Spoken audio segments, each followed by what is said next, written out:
personas pueden pensar que son literalmente, que hay gusanos literales allí, pero en realidad no, no hay materia, sino que esos los gusanos lo que está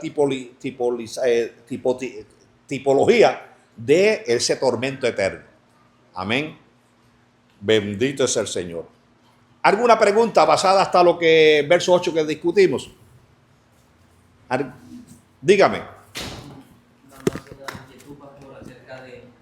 Sí, cuando hablamos acerca del lago de fuego, entonces, pastor, ¿cómo podemos nosotros absorber esto cuando, por ejemplo, el ejemplo que nos da nuestro Señor acerca del rico y Lázaro, es algo terrenal o los quiere estar llevando a algo espiritual?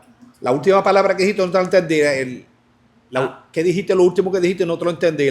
Okay. ¿En respecto a qué? Cuando se nos habla el lago de fuego, sí. Yo hasta ahí estoy bien porque todo es espíritu, todo es espiritual, pero ¿cuál es el mensaje que nos quiere dar nuestro Señor Jesucristo cuando da la parábola, no sé si es parábola o concerniente al rico y Lázaro? ¿A qué nos quiere llevar nuestro Señor cuando Él muestra eso que no sé si aconteció, sino que es palabra del Señor? ¿Cuál es el mensaje que el Señor nos quiere dar a entender acerca de ese tormento? Exacto. El Señor Jesús quiso traer el mensaje que se nos está dando ahora en Apocalipsis, que hay un tormento para todo aquel que menospreció la palabra de Dios. Jesús traía el ejemplo del rico y de Lázaro y presenta la vida que vivía este rico y cómo no se ganó, en otras palabras, no se ganó el reino de los cielos y fue a parar a este lugar de tormento.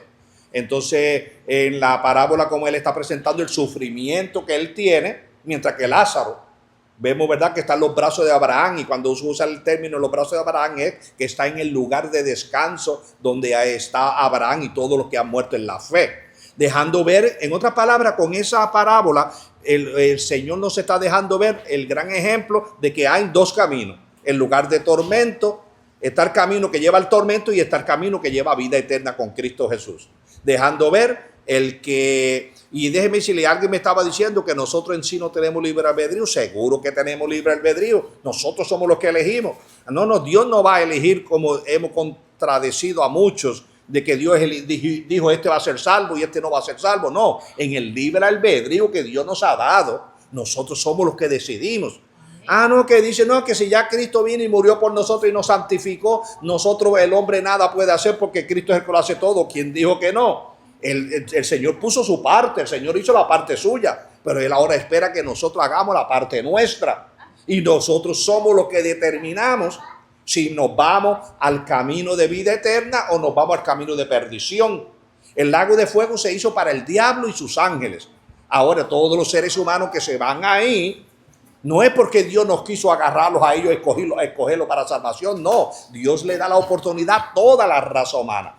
Y con esa parábola del rico y Lázaro está dejando ver, bueno, aquel que no vivió una vida grata delante de Dios, él decidió por su cuenta, ¿verdad?, escoger el camino de tormento, y es lo que le va a tocar a todo aquel que muere fuera de la palabra de Dios. Pero el dolor es igual entonces, pastor, porque...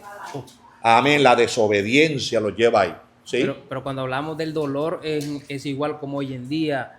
Bueno, lo pensaba yo así, porque al final no es el cuerpo el quien siente, sino que el alma. Entonces ese dolor siempre se va a sentir de alguna manera en lo espiritual. No, porque de hecho acuérdate que es un tormento eterno. Y acuérdate, la persona no va a tener un cuerpo físico en el alma, y es esa alma, porque como nosotros recibiremos un nuevo cuerpo, los que murieron en pecado también van a recibir un nuevo cuerpo. Y es como le dije cuando lanzaron al anticristo y al falso profeta, que fueron lanzados vivos al lago de fuego, desde seguro que ellos fueron transformados en un nuevo cuerpo, porque el cuerpo carne y sangre se iba a disolver ahí no iba a ser duradero, pero reciben un nuevo cuerpo por la eternidad. Porque como el alma que ha muerto en el Señor está, como Pablo dice, está ahora desnuda, esperando recibir un cuerpo que es el cuerpo de la resurrección. También dice que los que han muerto en pecado van a resucitar, que es la segunda resurrección. Y si va a haber una segunda resurrección para los pecadores, es porque van a recibir un cuerpo también. Con ese cuerpo que reciben, con ese cuerpo que van a estar en el lago de fuego, pero no es un cuerpo materia, Es un cuerpo, nosotros recibiremos un cuerpo semejante al de los ángeles. Ellos van a recibir un cuerpo que no es materia para estar en ese tormento por la eternidad. Y cuando hablamos de tormento, como les dije, el fuego y el gusano que hablaban anteriormente tipifica ese tormento eterno. ¿Cómo será el lugar? No lo sabemos. Se nos usa en términos humanos, un lago de fuego. Y cuando usted piensa en un lago de fuego, usted lo que piensa en un volcán. Cuando un volcán revienta, ¿qué es lo que se ve? Un lago de fuego, ¿verdad que sí? Y se usa esa expresión para ver lo terrible que es el tormento. Imagínese usted si literalmente fueran arrojado uno a ese lago que forma un volcán. Qué terrible sería caer en un lugar así, ¿verdad que sí? Pero el lugar que el Señor tiene en ese lugar de tormento, no sabemos en qué lugar será, porque el planeta Tierra no va a existir. En el lugar, el universo dice que va a ser enrollado como un pergamino, porque ya vimos la semana pasada que todo lo que el Señor creó, todo pasará y que volverá a ser nuevo todo. Y cuando dice todo, es incluso el universo. Por lo tanto, ¿dónde está ese lugar de tormento? No lo sabemos, porque a nosotros se nos reveló lo que concierne a nuestra salvación. Y concerniente a lo que hay en esa otra dimensión, no lo sabemos, porque el cerebro nuestro, como le he dicho, es humano y nuestro cerebro no está capacitado para entender esa otra dimensión.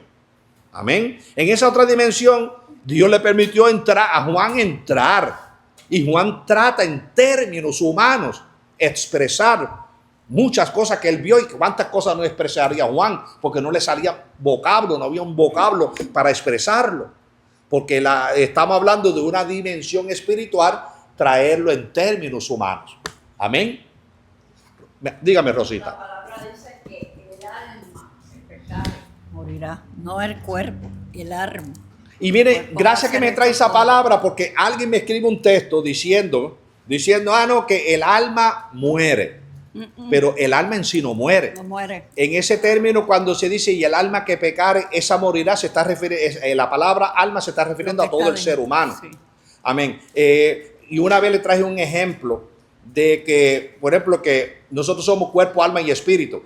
Que cuando a veces, dependiendo del conjunto de la frase, nosotros definimos a qué se refiere cuando usa la expresión alma. Cuando David dice, oh alma mía, bendice a Jehová. Vemos, David, el espíritu, está clamando al alma, bendice a Jehová. Ahí vemos, ¿verdad? Está el cuerpo, está el alma y está el espíritu. Pablo nos dice que hay una lucha continua entre el alma y el espíritu. Si el alma gana, el cristiano es carnal. Y si el espíritu gana, el cristiano es espiritual. Ahí si nosotros nos dejamos llevar por el alma, vamos a ser carnales, pero si nos dejamos llevar por el espíritu, seremos espirituales. Entonces, en el término cuando se usa el alma que pecare, esa morirá, refiriéndose a toda persona que le falla a Dios, de seguro morirá. Y cuando hablamos de muerte, ya les referí, no se refiere a muerte eterna, sino a separación por la eternidad de Dios. Amén. Espiritualmente no muere. Amén. Mueren aquí humanamente, sí. Aquí hay muchas personas que están vivos literalmente, pero espiritualmente están muertos.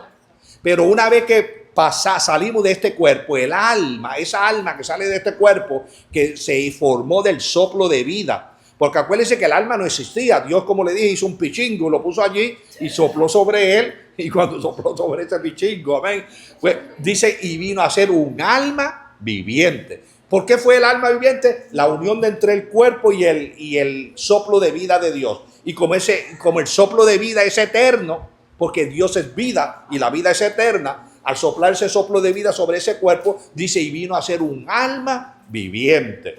Por lo tanto, cuando Juan dice, y vi las almas debajo del altar, murieron, y están las almas debajo del altar, ¿verdad que sí? Dejando ver, ¿verdad?, de que se desprende de este cuerpo, pero el alma va al lugar que Dios le ha determinado.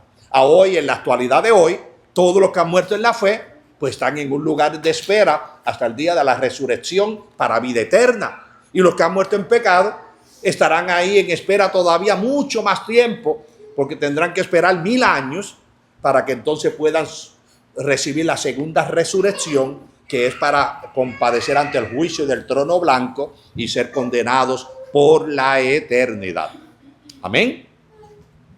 ¿Alguien más iba a decir algo? ¿Quién iba a decir? ¿O José? Lo último, pastor, ya que menciono eso también, pero yo sé que esto no tiene nada que ver, pero quisiera que... Entonces quiere decir, pastor, que esas almas que usted mencionó que estaban debajo del trono del Señor, cuando sea el arrebatamiento de la iglesia, entonces ahí es donde a ellos también se les dará ese cuerpo, cuando a toda la iglesia se le da ese cuerpo. Mira qué interesante. Mira qué interesante. La iglesia, como decimos, y como digo, repito y recalco, esto no lo digo yo, esto lo dice la palabra, solamente que personas lo malinterpretan. Pero bien claro, dice que la iglesia se va a levantar antes de la gran tribulación. Lo que pasa es que muchas personas confunden tribulación con gran tribulación. La iglesia está en tribulación desde que se fundó. Amén, y seguirá en tribulación, pero es muy diferente una gran tribulación que se le hace énfasis a que es una gran tribulación. La iglesia se levantará. Una vez que la iglesia se levante, ahí es donde surge la primera resurrección. Pero como le dije, empieza ahí, pero no termina ahí.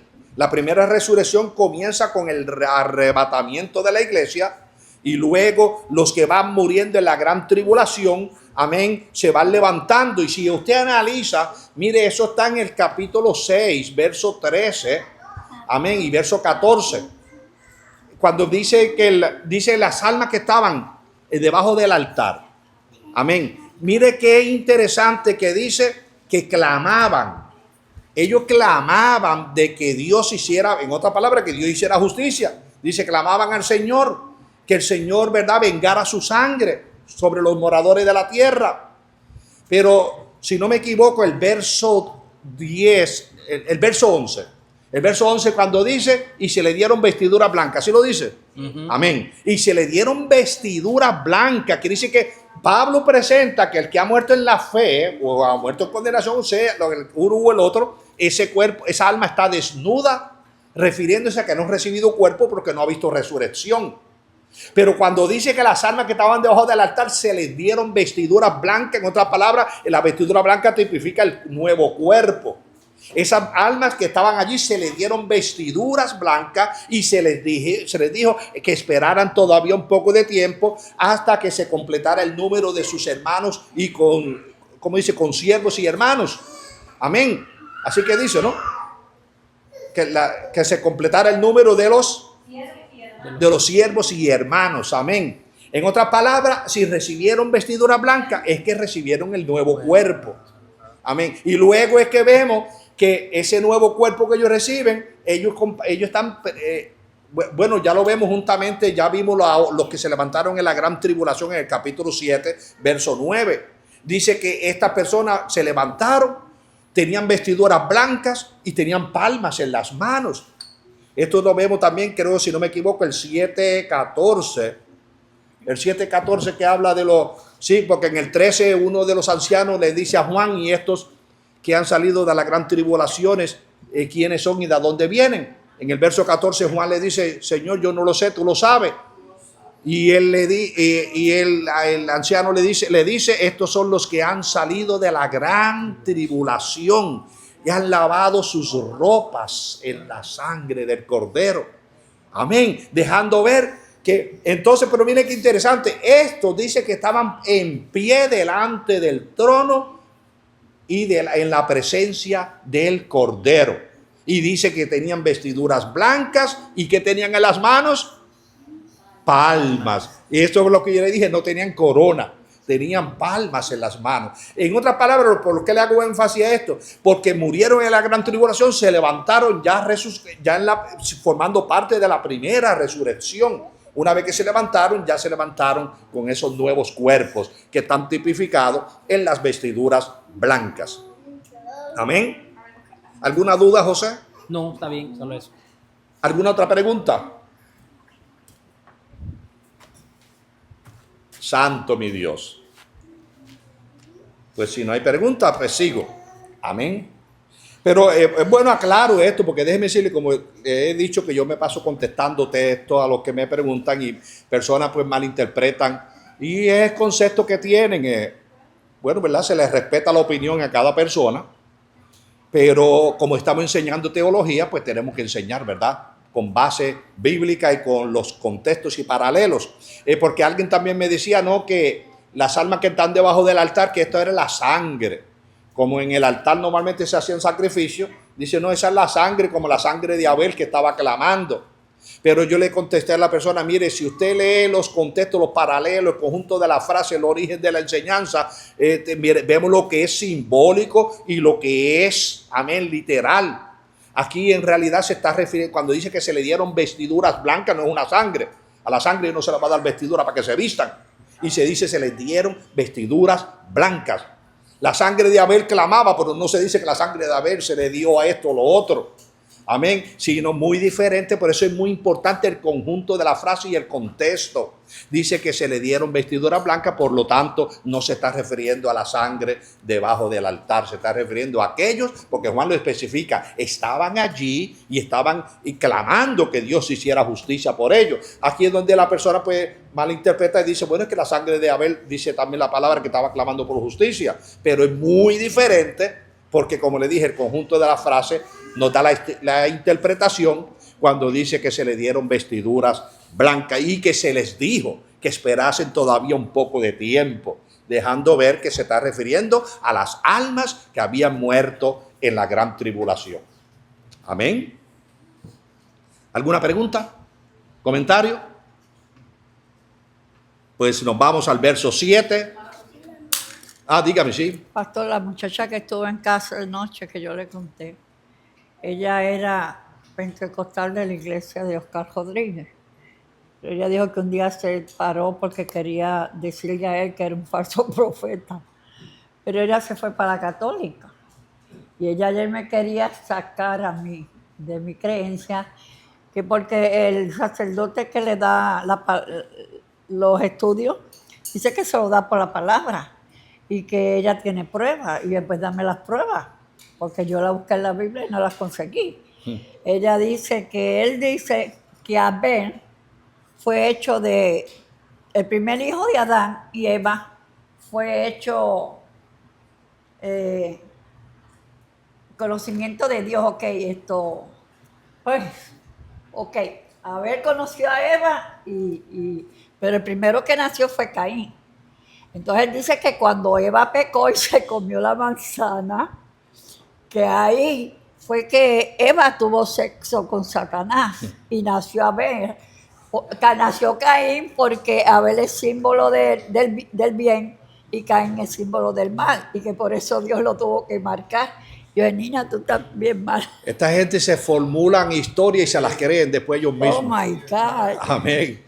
Y se han metido en una mitología, y la mitología viene y le trae historia, imagínate, a tal grado que muchos se lo creen y caen ahí teniendo base, presentándosele base bíblica. Porque ella dice, ella pecó. Y en el momento que ella pecó, él se aprovechó de ella y la conoció. Y fue que tuvo a Caín.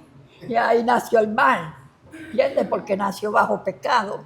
Y después Adán y Eva, cuando Dios los tiró afuera, tuvieron a Abel, que es símbolo del bien. Es increíble.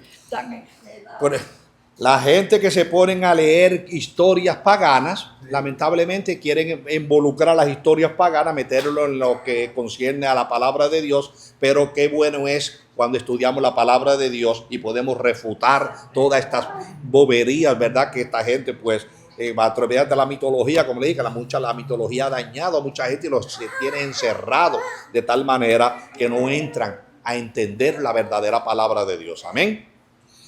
Bien. Vamos al verso 7, hermano Rey. Antes de leer, que se le hace más fácil creer la mentira que la verdad. Lamentablemente. Perdón.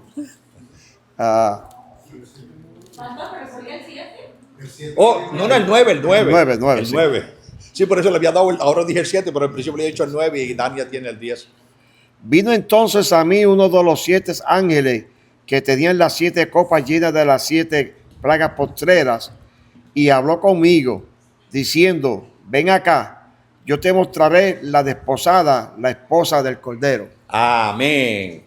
Y en la semana pasada hablábamos del verso 2 y dijimos que cuando llegásemos al verso 9, pues íbamos a tener una explicación a este punto, bendito Jesús. Y vemos, ¿verdad?, que en el verso 5 ¿quién está hablando con Juan en el verso 5?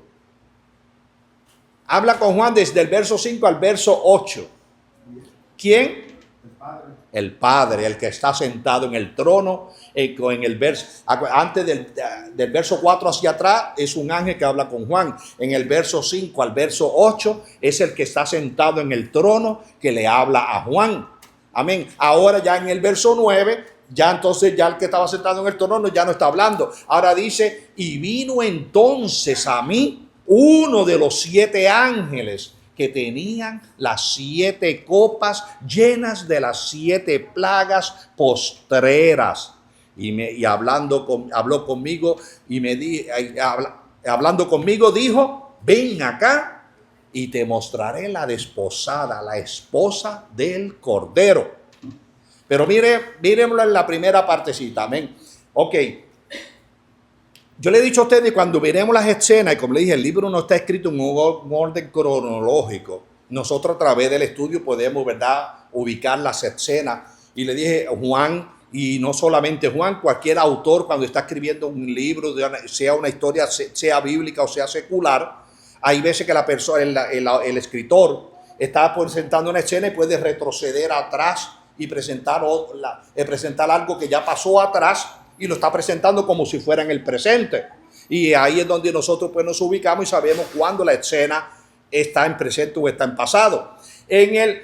Cuando Juan dice, y vino entonces a mí uno de los 7 ángeles que tenían las 7 copas.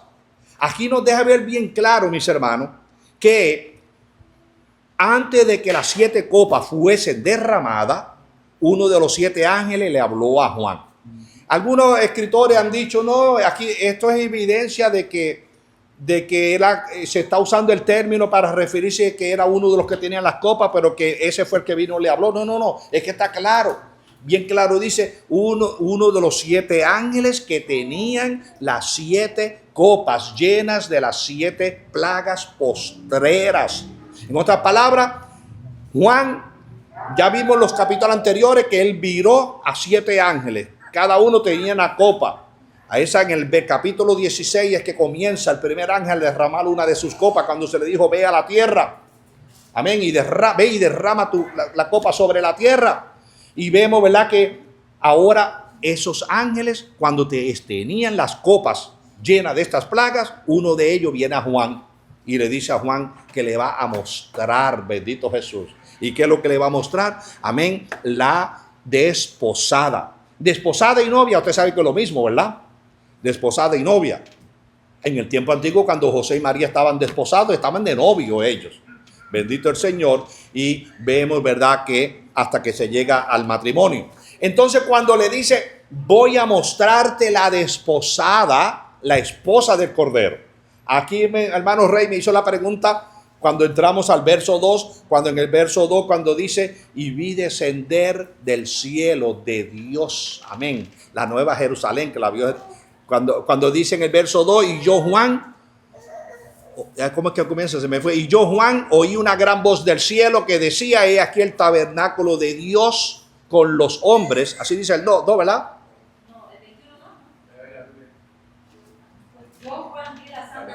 Oh, sí, es que estoy entrando, me entré al anterior. Amén. Y yo Juan, es que como Juan usa mucho en los versos anteriores se estaba presentando también así. Y yo Juan vi la santa ciudad, la nueva Jerusalén, descender del cielo de Dios. Amén. Dispuesta como una esposa ataviada para su marido. Ahí le dije en el verso 2 que se está haciendo una comparativa, amén, que una novia cuando se va a casar pues se pone lo más elegante, lo más hermosa posible, amén, y está dejando ver que cuando Juan la ve descender del cielo, la nueva Jerusalén, en otra palabra radiante, que llamaba la atención en gran manera, lo más hermosa posible. Y por eso Juan, aquí es una metáfora, porque Juan la está comparando con una esposa que se prepara, que se atavia para su marido. Amén. Entonces, pero yo le dije que en el verso 9, le dije que buscaran una figura retórica. ¿Alguien se preocupó de buscar el significado? ¿Alguien se preocupó? Oye, yo creo que aquí dando las asignaciones se rompe el récord, ¿verdad? Aquí se rompe el récord cuando le da una asignación, hay que ver quién es el primero que le va a decir la respuesta. Amén. Santo mi Dios. Yo le dije que averiguaran lo que era una sinécdoque. Y sin embargo, el capítulo 9 en sí no es una sinécdoque, es una metonimia. No, porque está muy bien, porque así saben el significado de una sinécdoque para poder compararlo con la metonimia. Así que aprendemos gramática, mis hermanos, porque muchas veces somos hispanos y se nos olvida la gramática. Y el hecho es que en el sentido lógico vemos una sinécdoque. Porque yo le dije que una sinécdoque es la parte por el todo o el todo por la parte. Y en un principio podemos decir lógicamente es una sinécdoque, pero cuando vamos a la gramática, el que sabe gramática dice no, si el pastor dice que una sinécdoque está equivocado porque es una metonimia. Porque la metonimia ya viene siendo, en la metonimia vemos, amén, el contenedor y el contenido. ¿Usted sabe lo que es el contenedor y el contenido? Por ejemplo, cuando yo le digo, me bebí un vaso de agua. No, eso es una metonimia. Porque yo me bebí el contenido, no me bebí el vaso. Y eso es una metonimia porque cuando digo, me bebí un vaso de agua, me comí un plato de comida. No, eso es una metonimia porque no, yo me comí el contenido y no me comí el plato. Amén. Y eso en la gramática, pues aprendemos, ¿verdad? Lo que es una... Ahora, sinécdoque, no podemos decir que aquí en el verso 9 es una sinécdoque cuando se compara la nueva Jerusalén con la esposa, por el hecho de que como es la parte por el todo o el todo por la parte, como le dije, en un sentido lógico, dicen sí, porque la parte vendría siendo la de novia, la iglesia que está dentro, y el todo sería la Jerusalén, pero no entra en la gramática. ¿Por qué? Porque la iglesia no forma parte, amén, literalmente de la Nueva Jerusalén. Y me explico. El hermano Salvador va y se compró, amén. ¿Cómo le digo? El Salvador dice, se me rompió en mi carro y voy a comprar la pieza que se le rompió del carro. ¿Y qué fue lo que se rompió? Por ejemplo, el carburador. Ahí el hermano dijo una sinécdoque para que aprenda un poquito gramática. ¿Por qué? Porque aquí vamos, la parte por el todo es que algo que forma parte del todo. La pieza que se le rompió el carro, que es el carburador, pues forma parte del carro. Entonces ahí usted dice, pero el hermano dice, se me rompió el carro. No se le rompió el carro, se le rompió una pieza. Él le está diciendo el todo por la parte. No, porque ya una exageración es una hipérbole. Si él lo está usando una sinécdoque, como le dije, está usando pues el todo. Dice, se me rompió mi carro, pero en realidad lo que se rompió fue una pieza. Por eso, pero dijo, se rompió mi carro, como que... se rompió la mesa. Que a lo mejor se rompió la pata, pero usaron todas. Eso, pero aquí vemos otra sinécdoque. Vamos a cenar, vamos sentando a la mesa. Nadie se sienta a la mesa, se sientan en la silla. Es una sinécdoque que usted vio. La parte por el todo. Usamos el todo que es la mesa, pero la parte es la silla. Amén. ¿Ah? Es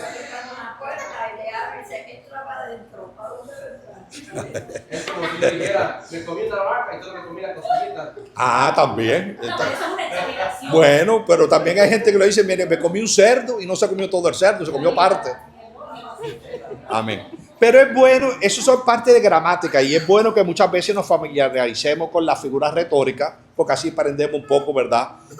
A decir. Entonces, pero lo que les quiero llevar con esto es, hay una metonimia, porque cuando dice la Jerusalén, la desposada, se está usando, como le dije, el contenedor por el contenido, que se le está dando nombre, amén, a la Jerusalén, que es la esposa, porque bien claro sabemos que la esposa es la iglesia.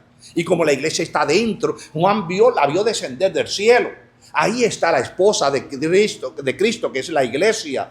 Pero entonces se le usa el término que dice la Nueva Jerusalén, la desposada, la esposa de Cristo. Como le dije, se está usando el contenedor en vez del contenido, que es la que está dentro, la iglesia. Usted no ha oído de personas de que, por ejemplo, cuando un actor que hizo un actor, por ejemplo, un pintor. Por ejemplo, esta expresión se oye mucho en España, que dice, el pincel que pintó esta lámina. No, eso no la pintó el pincel, fue el pintor que utilizó el pincel para pintarla. Pero se le da el énfasis al pincel en vez de dársele el énfasis al pintor que la pintó.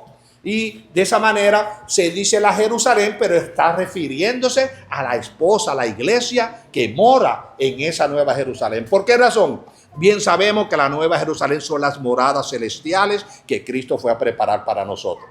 Y como le dije, quizás en gramática nos perdemos, pero es bueno, ¿verdad?, ubicando un poco en la gramática para poder entender por qué se dijo la Jerusalén, te mostraré la desposada, la esposa del Cordero. Y vi, cuando dice, ¿verdad?, que vio esa gran ciudad descender del cielo, dejándonos ver, mis hermanos, nosotros tenemos las moradas celestiales ya preparadas. Esas nuevas celestiales es la Nueva Jerusalén. Ahí bien claro, ya vimos la semana pasada, la antepasada, vimos, ¿verdad?, de que el Señor estará con nosotros para siempre, por la eternidad. ¿Por qué razón? Porque ahí moraremos juntamente con Él eternamente y para siempre. Amén. Así que esto es la comparación del verso 2 y el verso 9. Está Juan cuando dice bien claro, vi descender del cielo de Dios. Y cuando dice del cielo acuérdense, está el primer cielo, el segundo cielo y el tercer cielo. En el tercer cielo es donde está Dios con su trono, que cuando nosotros rápido llevamos la mentalidad que Dios tiene allá un trono, que cuán hermoso será ese trono. Sin embargo, la misma palabra nos dice, trono no vino, había ninguno, porque el mismo Dios es el que forma el trono. Entonces cuando Juan dice, la vi descender del cielo de Dios, en otra palabra, del mismo Dios, descendió esa Nueva Jerusalén. Amén, esa gran ciudad, la santa ciudad Jerusalén. Y ahí vemos de que ya le hice mención que cuando se usa, y lo vamos a ver en los textos más adelante, vamos a ver bien claro que desciende, pero no es que va a descender a esta tierra literalmente. Este planeta, como ya estudiamos, va a dejar de existir. Y cuando comienza el capítulo 21, vi cielo nuevo y tierra nueva, porque el primer cielo y la primera tierra pasaron. Amén. Ve claramente cuando comienza en el verso 2, ya él está describiendo ese cielo nuevo y esa tierra nueva, que es esa Nueva Jerusalén. Pero muchas personas lo dividen, dicen no, que hay un cielo nuevo y una tierra nueva, y que cuando Juan la vio descender, que iba a descender a ese nuevo cielo, esa nueva tierra. Sin embargo, Juan no está dando ninguna descripción de que, porque él describió la Nueva Jerusalén, si fuera que tuviera el cielo nuevo y tierra nueva aparte de la Nueva Jerusalén, él hubiera dado descripción alguna en qué área de ese cielo nuevo y tierra nueva iba a descender. No, pero él todos los detalles los da solamente a la Nueva Jerusalén, dejando ver que ese es el cielo nuevo y la tierra nueva que él vio. Pregunta o comentario. Pregunta o comentario. Sí, y ahora cuando nos inviten a la mesa, no nos subamos arriba a la mesa. Amén. Bueno, ya acuérdense, nunca se olvide esa palabra sinécdoque. Si alguien le dice, venga, si sientes a la mesa, espérate que es una sinécdoque. Porque no me voy a sentar a la mesa, me voy a sentar en la silla. Amén, amén. Gloria a Jesús. ¿Perdón? ¿Cómo fue? Y nosotros siempre buscamos la mesa para sentarnos. Pero es que como le dije, mire, y por eso que se nos enseña la figura retórica, porque el hecho es que en el sentido usual y ordinario en que nosotros nos expresamos, amén, nosotros nos expresamos de una manera, ahora mismo hay ciertos problemas para entendernos nosotros los mismos hispanos, porque en México hablan palabras que en Puerto Rico no se usan, igual en Guatemala, en Honduras, en El Salvador y en otros lugares de América que hablan español. Se usan palabras que en el sentido usual y ordinario de cada uno de nosotros, pues a veces hay cosas que la entendemos y otras no. Dígame. Por ejemplo, hay una metonimia, ¿cómo es? Metonimia. Metonimia, cuando el rico le dice a ¿cómo es Abraham? Le dice al rico que ahí tienen a los profetas y a Moisés. Exactamente. Amén. Porque los profetas, en vez de decir los libros de los profetas, que todos son muchos libros, está diciendo que lean los profetas. Eso es una metonimia, amén. Así es, sí. Porque le dice, ahí tienen a Moisés y a los profetas, refiriéndose a sus libros. En otras palabras, están diciendo ¿cuál fue el contenido? Es el libro y los profetas. Pero él está diciendo El autor.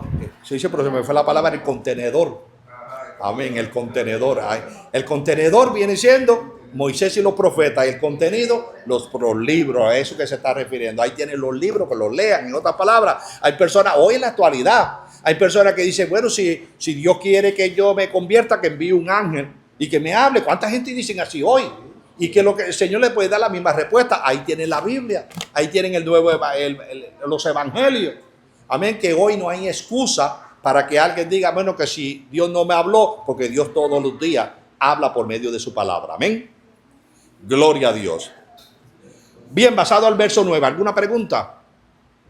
Rey, tú que preguntaste la semana pasada, ¿alguna pregunta en estos comentarios? No, fue una pregunta que yo dije, ¿de a dónde es que se basaban ellos, se reguindaban para decir sobre el asunto que ya se habló aquí ya? ¿Sí? Bastante Villa. Amén, ok. Muy bien. Ok, pues si no hay más preguntas, José, ¿tiene pregunta? Bueno, pues vámonos al verso 10. Y me llevó en el espíritu a un monte grande y alto, y me mostró la gran ciudad santa de Jerusalén, que descendía del cielo de Dios. Amén. Entonces, como el ángel, acuérdese, era uno de los que tenían las 7 copas. Amén. Y dijimos que las 7 copas tenían ¿qué? ¿Qué tenían las 7 copas? Lo de... ¿Perdón? Las plagas postreras. Amén. Dijimos que uno de los 7 ángeles que tenía las 7 copas llenas de las 7 plagas postreras. Amén. Entonces ahora, después que él le dice, ven acá y yo te mostraré la gran ciudad, la santa Jerusalén. Amén.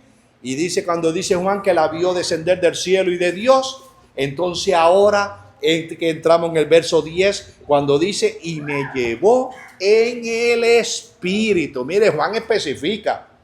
Juan está hablando cuando él está literalmente, cuando él está aquí en la tierra, cuando está en el espíritu allá en el trono de Dios y cuando está en algún otro lugar. Pero entonces, y me llevó en el espíritu a un monte grande y alto.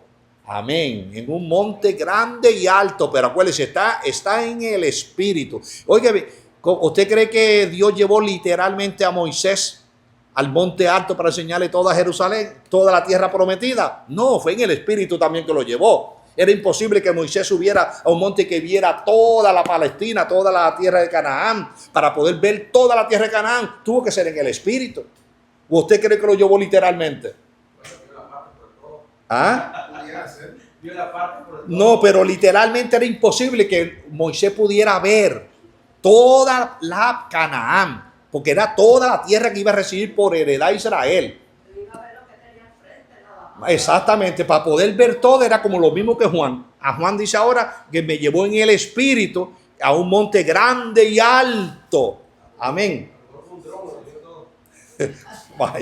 Si hubiera visto drones para aquellos entonces, ¿verdad?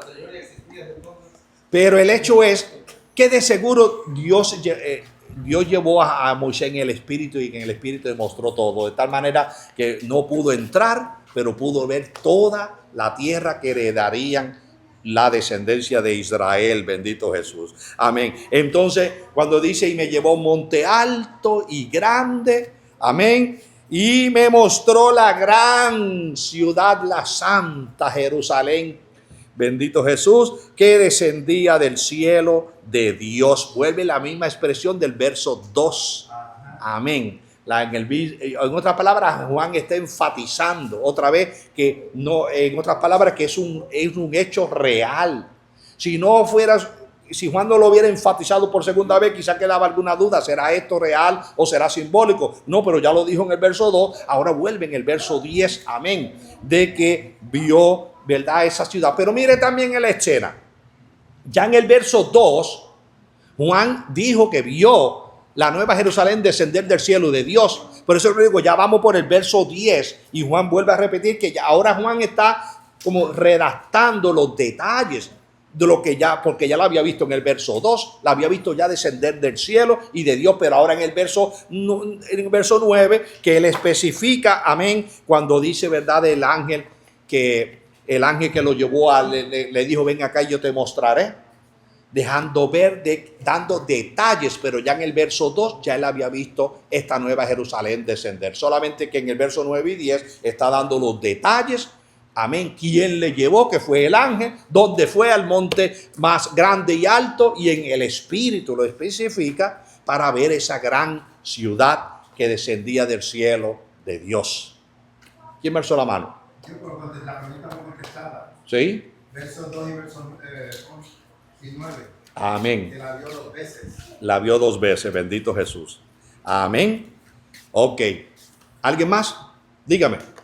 Sí, cuando Juan habla de, bueno, cuando la Biblia nos habla de luego la nueva Jerusalén descender, pero luego más adelante la esposa, entonces al final lo está dando a demostrar que son dos actos diferentes, la iglesia y la nueva Jerusalén. No, ¿O se está refiriendo en sí a la iglesia? No, porque es lo que especifiqué. Juan en el verso 2, él vio la nueva Jerusalén descender del cielo y de Dios. Ya en el verso 9 y 10 está dando los detalles, cómo fue que la vio. En otras palabras, tú puedes contarme a mí una historia, un suceso que te aconteció. Y tú vas ya por largo rato contándome, pero tú retrocedes a otra escena atrás para darme detalles de cómo aconteció. Y eso es lo que Juan está haciendo. Juan ya en el verso 2 te especifica que ya la vio, pero ya en el 9 y 10 entonces está dando los detalles, y de ahí los versos siguientes que vamos a ver, que él comienza a detallar con todos los detalles lo que él vio de esa nueva Jerusalén. Pero entonces en sí no es la iglesia, sino que es la nueva Jerusalén. No, acuérdate, está hablando de la nueva Jerusalén, pero es lo que dijimos. La nueva Jerusalén es la iglesia. ¿Cómo dice? Pues fue la palabra, el contenedor. La nueva Jerusalén es como decirle el contenedor, y lo que está dentro es el contenido, que es la iglesia. En otras palabras, como dijimos, la desposada, la esposa del Cordero, no es en realidad la nueva Jerusalén, sino el contenido, que es lo que está dentro, la iglesia. En realidad es la iglesia. La iglesia, exacto. Pero él vio esa nueva Jerusalén, que es donde las moradas celestiales, donde mora la iglesia. Bendito Dios. Amén. Y luego es que él comienza a dar detalle de esa estructura, de esa nueva Jerusalén, de la que es morada de la iglesia que está dentro. Entonces es ahí donde nosotros tenemos a veces problemitas, pastor, para entender, porque yo el estudio antepasado tuve un pequeño problema porque yo pensé que era la iglesia, pero ahora yo entiendo que ellos están especificando en sí la iglesia y la nueva Jerusalén en sí, o sea, como junto todo. Exacto, la nueva Jerusalén, como le dije, como morada de la iglesia, que la iglesia está dentro. Como tú decir, yo veo un ejemplo. Sí. Usted ve cuando hay una boda, en muchas bodas se acostumbra que la novia le rentan una limusina para que lleve la novia. Aquí yo no sé si se lo acostumbran, en Puerto Rico lo acostumbraban mucho. Y cuando están todos pendientes que llegue la novia, ¿qué pasa? Se está acercando la novia, se está acercando ya y dicen, llegó la novia. Pero ¿a quién qué fue que vieron? Vieron la limusina. Y dijeron, llegó la novia. Pero lo que llegó fue la limusina. Amén. Entonces el contenedor y el contenido. Aquí es una metonimia también. Mira, llegó la novia, pero no, lo que llegó fue la limusina y se estacionó al frente. ¿Ah? Exacto. Pero que están enfatizando la novia. Y lo mismo pasa con Jerusalén. Vi la desposada, la esposa del Cordero, la Jerusalén, pero en realidad es refiriéndose al contenido que está dentro, que es la iglesia. La iglesia, que es la esposa del Cordero. Amén. Entonces no tiene diferencia cuando uno menciona que es la iglesia. Sí, no hay diferencia. Sí, Juan, como digo, Juan vio la nueva Jerusalén, pero lo que está dentro, el énfasis es lo que está dentro de esa nueva Jerusalén. Sí. que es la esposa del Cordero. Pero si va bastante al verso 9, cuando dice la desposada, la esposa, pues se refiere al contenido que está dentro, pero que ahora Juan en los versos siguientes va a dar detalle de esa estructura, de esa nueva esa morada donde está la iglesia. Y los versos siguientes pues va a estar basándose a ese lugar, al lugar donde mora la iglesia. Amén. Ok, al verso 10 no hay pregunta, pasamos al verso 11. Pues, sigo por aquí, Mariana, usted me va a leer el verso 11.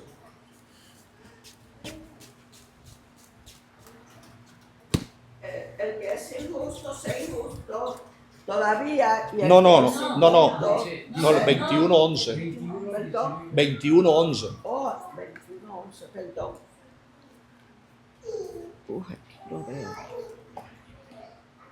Teniendo la gloria de Dios y su furor era semejante al que una piedra preciosa, como piedra que da aspecto. Perdón, no lo veo. Amén. Muy bien, está bien. Así que vemos entonces ya Juan, como le dije, él, es como si él viera que el tercer cielo se abrió. Cuando el tercer cielo se abre, Juan ve esa estructura descender. Y cuando Juan la ve descender, amén, que el ángel le dice, esta es la desposada, la esposa del Cordero. Pues ahí está la iglesia del Señor. Pero entonces Juan comienza a dar descripciones, amén, y dice, teniendo la gloria de Dios. Imagínense usted, cuando Juan la ve, dice, teniendo la gloria de Dios. Ustedes se acuerdan lo que pasó cuando Moisés subió al monte. Y usted sabe cómo ese monte se cubrió completamente de la gloria de Dios. Que aún dice que cuando Moisés descendió, tuvo que ponerse un manto por arriba porque la gente no soportaba verle el rostro, porque era la gloria de Dios que había cubierto ese monte. Ahora Juan visualiza y dice, viene teniendo la gloria de Dios. Amén. En otras palabras, todo el resplandor de Dios estaba en esa nueva Jerusalén. Bendito Jesús. Y dice, y su fulgor es sinónimo, es brillo, su brillo. Usa la expresión fulgor, pero es refiriéndose a su brillo. Y su fulgor era como el de una piedra preciosísima. Y especifica, piedra preciosísima. Amén, como piedra de jaspe. Amén, transparente como el vidrio. Así que dice, como el vidrio, como el cristal. Amén. Transparente como el cristal, bendito Jesús, amén. En otras palabras, Juan está dando detalle en la hermosura. Diáfana como el cristal, amén. Así como una piedra de jaspe, diáfana como el cristal. Y porque diáfana se está refiriendo a que es cristalizada, que es como transparente, es diáfana. Amén. Entonces está dejando ver la grandeza del aspecto, cómo se veía esa nueva Jerusalén. Es como si usted ahora viera que se abre el tercer cielo y que se ve de ahí salir algo más mayor que el sol. Amén. El sol, pues directamente no podemos mirarlo hacia arriba porque la vista no puede moverla. Él no nos deja ver el sol directamente.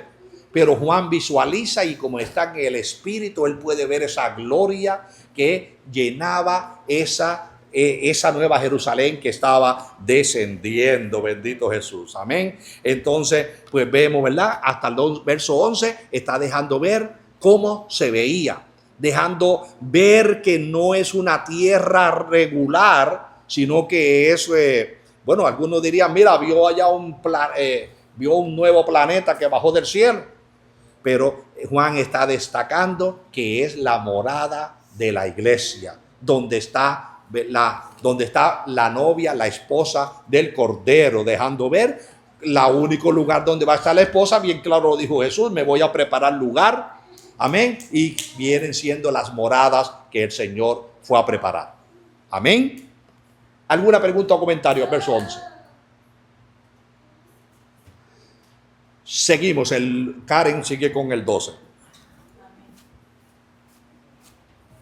Tenía un muro grande y alto con 12 puertas, y en las puertas 12 ángeles y nombres inscritos que son los de las 12 tribus de los hijos de Israel.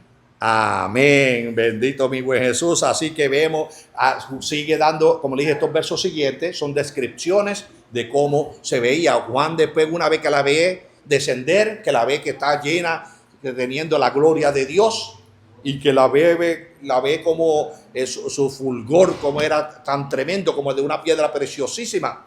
Amén. Yo no sé si, yo no he tenido el privilegio de ver piedras preciosísimas como grandes diamantes, pero me imagino que personas que han visto diamantes preciosos, cómo brillarán, no lo sé.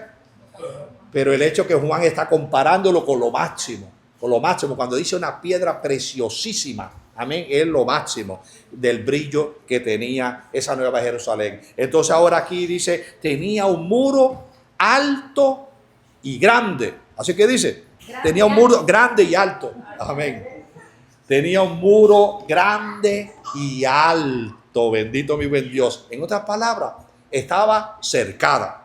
Pero es porque se nos está presentando en términos humanos. Porque ¿quién va a entrar a ese lugar a robar o a hacer daño?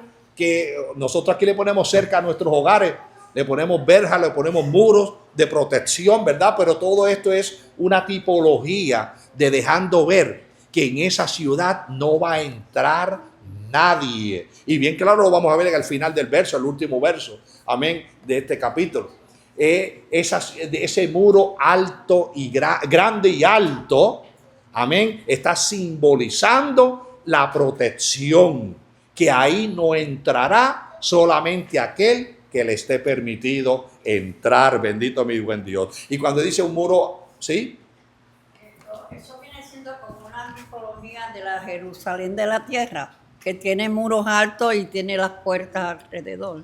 Siempre se ha usado, gracias por la información, porque siempre se ha utilizado lo literal aquí en la tierra, como la Jerusalén literal que tenía ese gran muro que tenía, y como en el tabernáculo, que se usa el tabernáculo, cuando entremos ahorita, ¿verdad? Las medidas, y cuando lleguemos al verso 16, todo se está usando una tipología. Lo que medía el tabernáculo acá, el lugar santísimo, lo que era el arca del pacto, y todo esto es una tipología y se usa una enseñanza espiritual basada en lo literal. De hoy está amurallada, siempre ha sido amurallada desde el tiempo de David, porque ahí era que ellos se resguardaron de los demás pueblos. Sí. Y la Nueva Jerusalén, tipo de la Jerusalén de la tierra. Siempre se ha usado la tipología. El detalle que la morada literal de aquí de Jerusalén, pues tenía portillos, tenía huecos, era derrumbada, y vemos, ¿verdad?, como el caos que siempre surgió.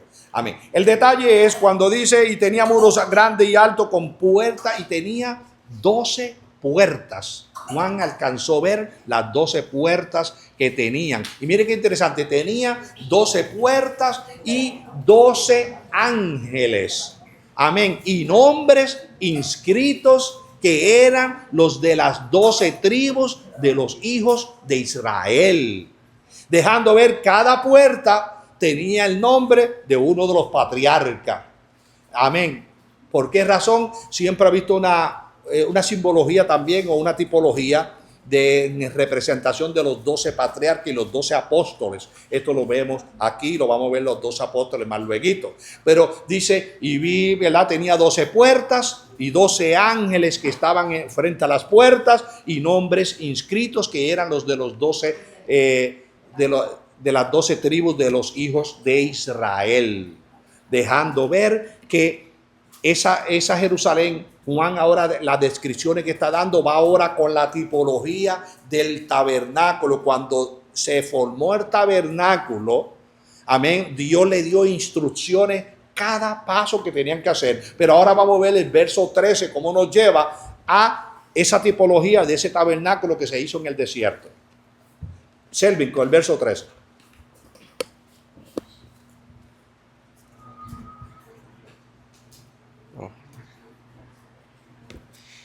Al oriente 3 puertas, y al norte 3 puertas, al sur 3 puertas, y al occidente 3 puertas. Amén. Si usted visualiza el tabernáculo, algunas Biblias tienen el dibujo del tabernáculo en la final de la Biblia. Pero si usted mira el tabernáculo que Dios le instruyó, le dijo a su pueblo cómo lo construyeran, vemos, ¿verdad?, que ese tabernáculo estaba el atrio, estaba el lugar santo y el lugar santísimo. Entonces tenía 3 tenía 3 tribus, aquí eran tribu por tribu. 3 tribus estaban al oriente, 3 tribus estaban al norte, 3 tribus al sur y 3 tribus al occidente. Entonces ahora Juan ve en la tipología como inscrito parecido. Amén. Y vi, amén, 3 puertas al oriente, 3 puertas al norte, 3 puertas al sur y 3 puertas hacia el occidente, dejando ver que la ciudad tenía 12 puertas, amén, y estaba dividida en la misma tipología como comparamos con el tabernáculo, dejando ver que el Señor siempre usó métodos literales aquí en la tierra para vislumbrar, amén, una enseñanza de lo espiritual. Y en la boda de Cordero, siempre ya lo dijimos, que se está usando en una tipología de cómo se celebraban las bodas literalmente en Israel. Y así es que vemos que primero la iglesia somos la novia, luego nos vamos y luego regresamos a las bodas, una tipología de cómo literalmente se hacía en Israel, bendito Jesús. Y en cuanto a la Nueva Jerusalén, presentándola en una similitud con el tabernáculo, bendito Jesús. Amén. Pregunta o comentario hasta el verso 13.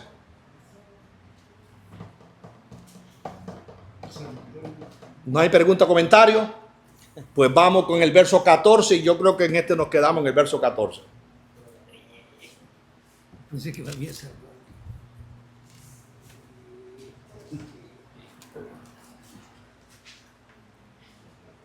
Y el muro de la ciudad tenía 12 cimientos y sobre ellos los 12 nombres de los 12 apóstoles del Cordero. Amén. Entonces ya Juan describió la ciudad. Ahora viene cuando dice en el verso 12, cuando dijo que tiene un muro grande y alto. Ahora en el verso 14, cuando dice, y el muro de la ciudad tenía 12 cimientos. Amén. Y en ellos los nombres de los 12 apóstoles del Cordero.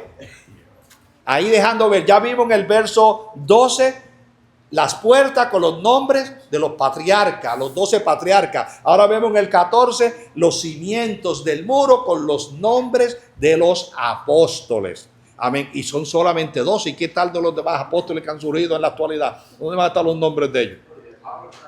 ¿Ah? Ni de Pablo siquiera. Ahí ni el nombre de Pablo. ¿Ah? Pablo no estaba contado como discípulo.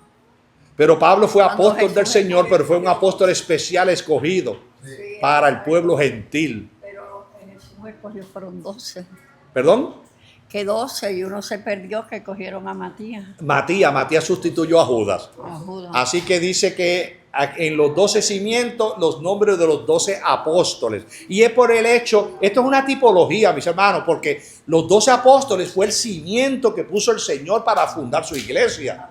Porque en los cimientos de los 12 apóstoles, siendo la piedra angular Cristo, amén, con los 12 apóstoles fue que comenzó la iglesia. Y sobre ese fundamento se comenzó a edificar.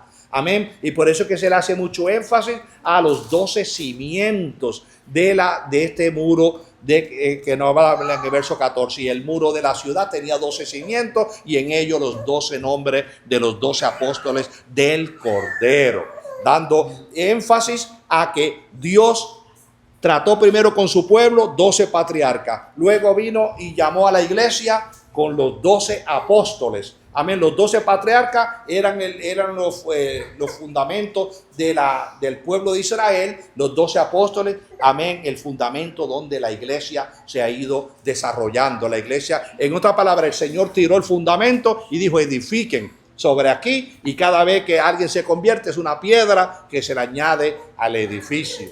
Y el edificio ya está por terminar.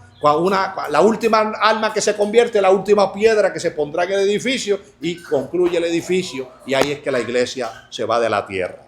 Amén. ¿Alguna pregunta? ¿Alguna pregunta hasta el verso 14? ¿No hay pregunta? ¿No hay comentario? Pues si no hay pregunta y comentario, lo dejamos aquí. Ya la semana que viene, si Dios lo permite, seguimos del verso 15 en adelante. Amén. Léalo, estúdielo. Tiene 27 versos y le sacamos provecho a cada verso de aquí. Acuérdense, muy importante estudiarlo mirando lo que es la tipología, en la enseñanza que nos está trayendo con lo literal, y como le dije, mirando el propósito y la esencia del estudio. El Señor nos está dejando ver a nosotros, mis hermanos, que no en vano dijo, me voy a preparar moradas. Si Él dijo, voy a preparar moradas, ahora le está dejando ver a Juan las moradas donde está la iglesia, que es la Nueva Jerusalén. Así que Dios le siga bendiciendo, la gracia y la paz de Cristo con ustedes. Damos por concluido. Nos veremos aquí el domingo, Dios mediante, si Dios lo permite. Amén. Así que mi hermana que empezó, mi hermana concluye.